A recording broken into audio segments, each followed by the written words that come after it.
But one of the ways to acquire your weapons is not by someone telling you. You can find the weapons on your body, your natural weapon, by examining your limbs. So let's take the hand only. Okay.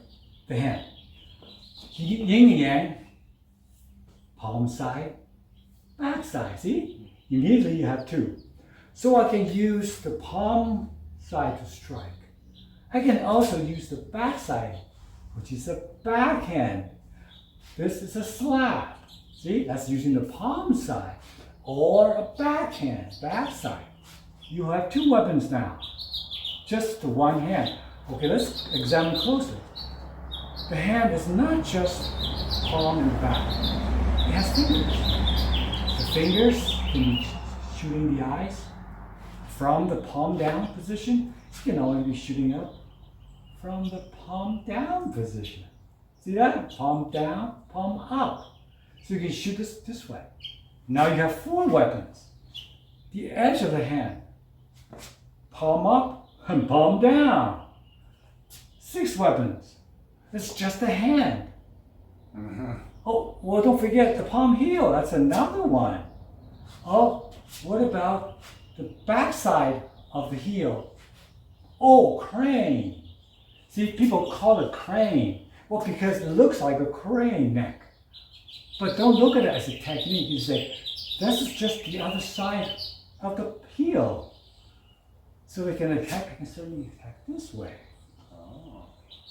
That's how you discover your weapons, without anybody telling you.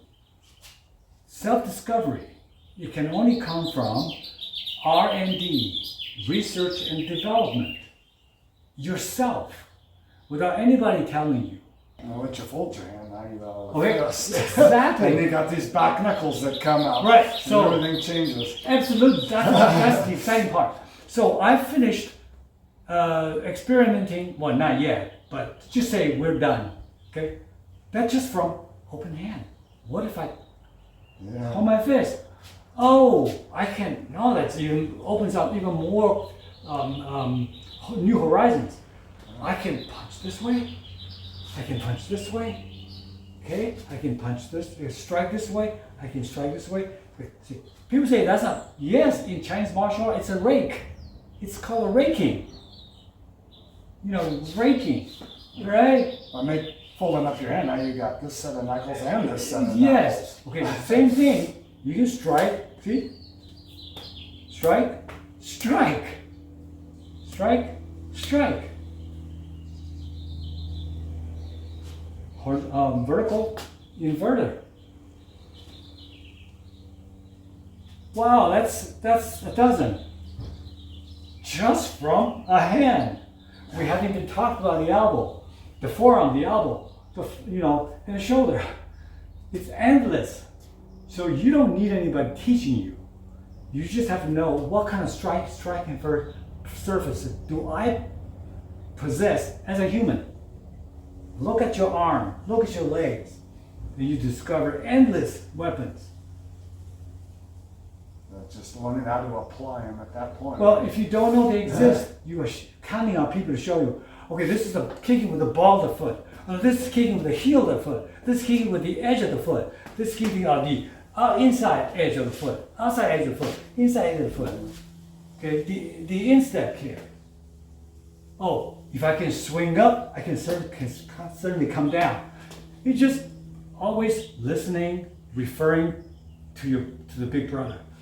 If I can move my leg up, I can move my leg down. That's called axe kicks, drop kick.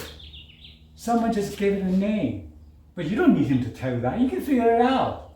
If your leg already up on the air, you come down using the heel. Mm-hmm. Axe kick, drop kick. Oh, if I can use the drop kick on a downward level, I can certainly use the heel on a horizontal level. See, like this, see? Yeah. It's a heel, or it's see, elbow in, knee out, knee up, knee down. Endless possibilities, all based on the big brother, yin and yang. So this is important, guys. You have to be self-reliant. You have to figure out what you have rather than always looking for somebody to give you techniques. Techniques are limited. Okay? If you always follow someone's instructions, you never surpass him. You never grow. Make sense? Makes sense. All right. Nice stuff. Wow, that's got to prompt some thoughts. Let's hear from you in the comments.